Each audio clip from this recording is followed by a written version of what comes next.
अपनी आज़ादी को हरगिज़ भुला सकते नहीं, सर कटा सकते हैं पर सर झुका सकते नहीं।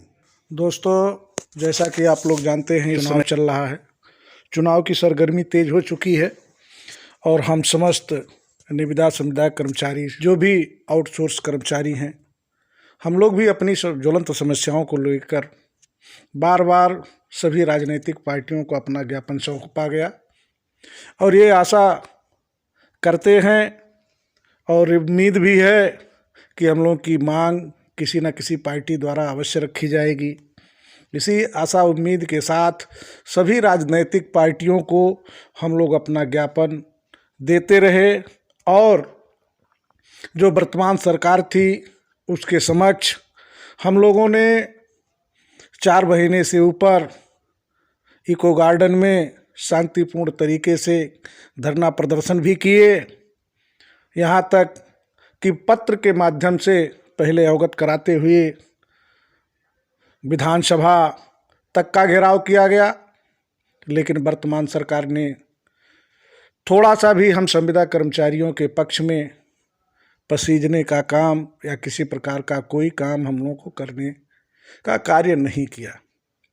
फिर भी हम सभी इस बात से आश्वस्त हैं कि जो भी राजनीतिक पार्टी हम लोगों का मुद्दा हम लोगों के हिसाब से रखेगा, उस पार्टी का भरपूर हम लोग समर्थन करते हुए समस्त आउटसोर्स कर्मचारी से निवेदन करते हुए कि वो अपने पूरे परिवार का, अपने संबंधी जनहितों का, अपने पास पड़ोस के लोगों का कि सारे लोग वोट करें, जिससे देश का, समाज का विकास हो सके। क्योंकि जिस देश की संपत्ति निजी हाथों में जाती है वो देश धीरे धीरे करके गुलाम बनने की तरफ अग्रसर होता है। अगर आप देख लें, देश की आज़ादी के बाद हमारे देश में सुई तक नहीं बनता था। लोगों को, हमारे कुछ महापुरुषों ने मेहनत किया, अपने विचार से भारत को पुनः एक प्रकार से सोने की चिड़िया बनाने की कोशिश की गई। भारत में नए नए उद्योग लगाए गए, भारत में तमाम सार्वजनिक संस्थाएं, सरकारी संस्थाएं बनाई गईं, जिससे देश का विकास हुआ। आज बड़े कष्ट के साथ कहना पड़ रहा है कि आज की स्थिति सरकार की दक्षता ना होने के कारण, सरकार समर्थ ना होने के कारण सरकारों ने सभी सरकारी संस्थाओं को निजी हाथों में सौंपते हुए ये कहा कि सरकारी लोग काम नहीं करते। अगर सरकारी लोग काम नहीं करते थे तो पहले काम कैसे चलता था, कैसे होता था, ये एक विचारणीय विषय है। ये सरकार की अक्षमता है, सरकार का दोहरा मानदंड है, दोहरा मापदंड है।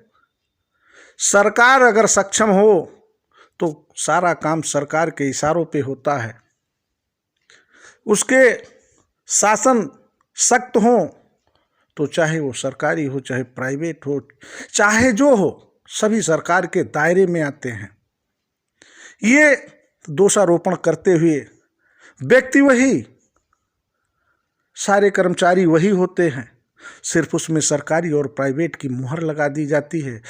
वेतन कम देना पड़े, बिचौलियों को लाभ पहुंचाने के लिए जो भी सरकारें आती हैं वो निजी क्षेत्रों से कार्य कराती हैं, निजी संस्थाओं से कार्य कराती हैं।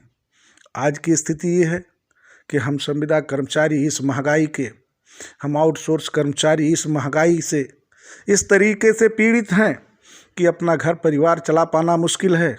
दोस्तों, आप लोगों से इसी निवेदन के साथ कहना चाहते हैं, जो भी राजनीतिक पार्टी हम लोगों का मुद्दा अपने एजेंडे में रखेगी उसी को हम लोग वोट पोल करेंगे।